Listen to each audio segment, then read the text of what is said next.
I love it up here. I love the views. You've got this massive sweep of Carnarvon Bay here.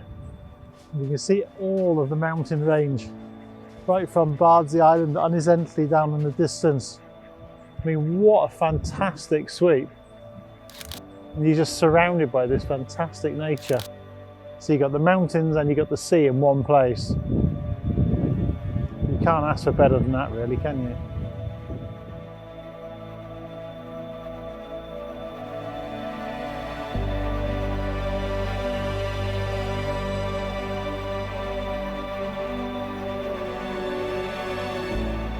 I'm hoping there'll be some sort of normality coming back into my working life, so that I'm not just taking pictures, but I'm actually able to meet my customers as well, which is really one of the best parts of it all, really. I'm enjoying the slightly more minimalist approach of my more recent work. And I think that's just a natural thing, that doesn't matter whether you're a painter or a sculptor or a photographer or whatever, is your work does evolve over time and it changes, because different things matter to you in life and different things give you the kick. So, you know, at one point in your life, maybe it's all about absolute drama and excitement and you love that. And then at other times of your life, you know, you need more peace and calm and tranquility.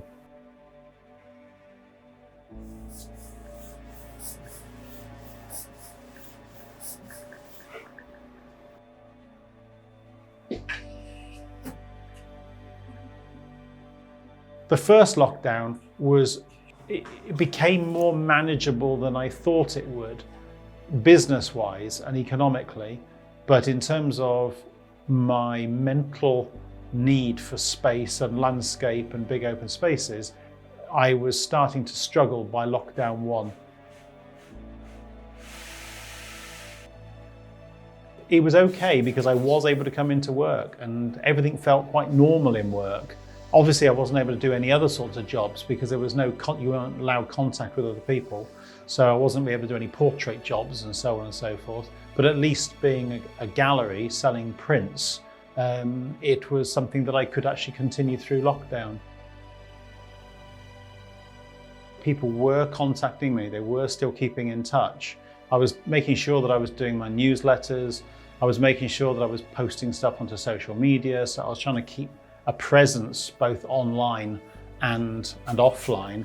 But during the last lockdown, for whatever reason, whether it was people's furloughs coming to an end, whether it was people's savings gradually being depleted, I noticed less and less orders during this last lockdown. So we did make some sales, but maybe only half of what we were making during the first lockdown.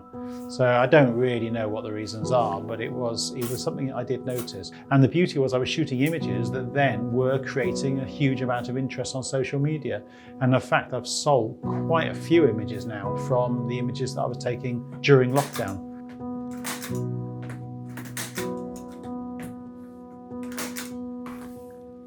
There was just a sort of sense that we've survived it.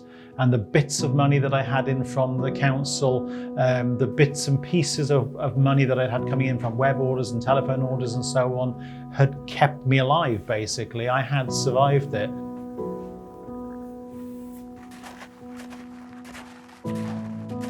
I was able to go back up into the mountains and I was able to go rock climbing again. So that was good. As soon as I can do that, I feel alive again and my head's working properly. But once the travel restrictions eased again, so it went from stay at home to stay local, that meant I could meet up with my friend outdoors. And it meant that as long as we were being careful about how we did things, we could actually go rock climbing again.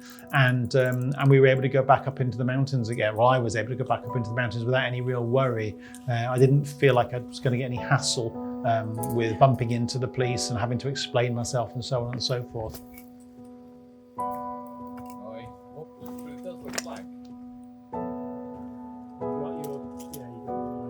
I've just got back into rock climbing this last 3 or 4 years and I'm absolutely loving it again. I feel almost more confident than I was when I was younger. I'm not climbing the same hard grades that I was when I was younger, and I've had to recognize that strength-wise, you know, at my age, I'm 56, I'm not the 20-year-old that I was when I started climbing, so injuries happen more often and it takes longer to heal from them. But the buzz about being on the rock and the buzz about, being high above your gear and not falling and, pushing yourself to higher technical limits, that buzz is still there.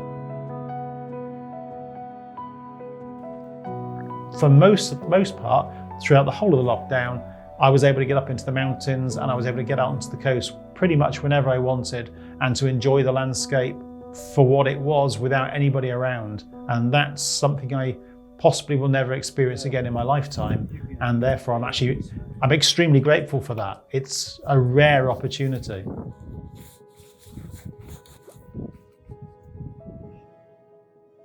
There's definitely a slight sadness about the fact that I'm not going to be able to experience the most beautiful landscapes in the way that I've been very privileged and fortunate enough to enjoy because of a lockdown. And that's an irony, isn't it? Because everybody thinks the lockdown is the worst thing ever. And economically, yes, it is. But actually, spiritually and emotionally, there were things about lockdown, having time to yourself and having the landscape to yourself that I actually will miss.